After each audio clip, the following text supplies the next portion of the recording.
அல்லாஹ்வுடைய தூதர் ஸல்லல்லாஹு அலைஹி வஸல்லம் அவர்கள் சொன்னார்கள், யாரை அல்லாஹ் நேசிக்கிறானோ அல்லது எந்த ஒரு சமூகத்தை அல்லாஹ் நேசிக்கிறானோ அவர்களை அல்லாஹ் என்ன செய்வான்?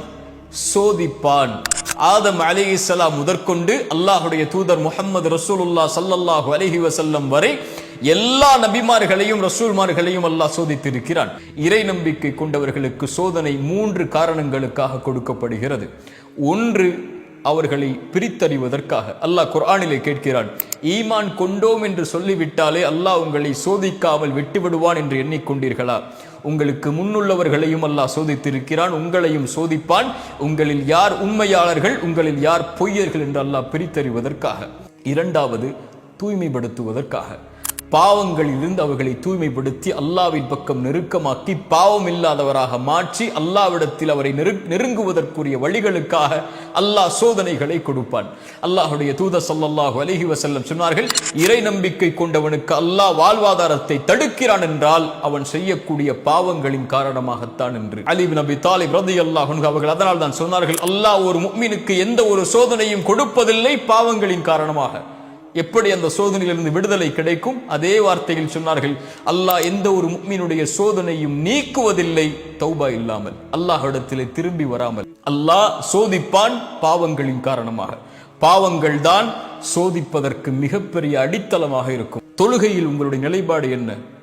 அல்லாஹ்வை அஞ்சுவதில் உங்களுடைய நிலைப்பாடுகள் என்ன? பாவங்களை விட்டு விலகுவதில் உங்களுடைய நிலைப்பாடுகள் என்ன? அல்லாஹ்வை மறந்து வாழ்ந்து கொண்டிருந்தால் அல்லாஹ் நெருக்கடியான வாழ்க்கையை தான் கொடுப்பான். பதறி விடுவீர்கள் பாவங்களை கண்டால், பதறி விடுவீர்கள் அல்லாஹ் சோதித்தால், குழம்பி விடுவீர்கள் எங்கே செல்வது என்று தெரியாமல். இறை நம்பிக்கை கொண்டவராக இருந்தாலும் சோதிக்கப்பட்டால் மரணத்தை விரும்ப ஆரம்பித்து விடுவீர்கள், மரணத்தை நோக்கி செல்ல ஆரம்பித்து விடுவீர்கள். மூன்றாவது, அல்லாஹ் சோதிப்பதுடைய அடிப்படை அல்லாஹ் அந்தஸ்துகளை உயர்த்துவதற்காக. தூதர் முன்பின் பாவங்கள் மன்னிக்கப்பட்டவர்கள், ஆனால் அல்லாஹ் அவர்களை ஆரம்பம் முதல் இறுதி வரை சோதித்தான், மரணம் வரை சோதித்தான். ஏன்? அவர்களுடைய அந்தஸ்தை அல்லாஹ் உயர்த்துவதற்காக. சோதனைகளை கொடுத்து கொடுத்து கொடுத்து ஒரு முஃமினை அல்லாஹ் பலப்படுத்தி பலப்படுத்தி பலப்படுத்தி பொறுமையின் கூலியை கொடுத்து பொருத்தத்தின் கூலியை கொடுத்து அல்லாஹ் அவனை நெருக்கமாக்கி கொண்டே வருவான், அந்தஸ்துகளை உயர்த்தி கொண்டே வருவான். அந்த அந்தஸ்தை அல்லாஹ் ரப்புல் ஆலமீன் நாளை மறுமையில் வெளிப்படுத்துவான்.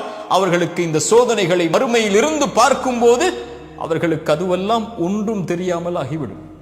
சொர்க்கத்தை அல்லாஹ் ஒரு மனிதனுக்கு ஒரு முறை காட்டுவான், அவன் வாழ்நாள் முழுக்க சோதிக்கப்பட்டவன்.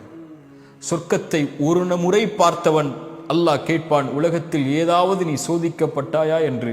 அவன் சொல்லுவான், யா அல்லாஹ், உலகத்தில் நான் எந்த ஒரு சோதனையும் பார்க்கவில்லை என்று. அதை விட பெரிய அந்தஸ்து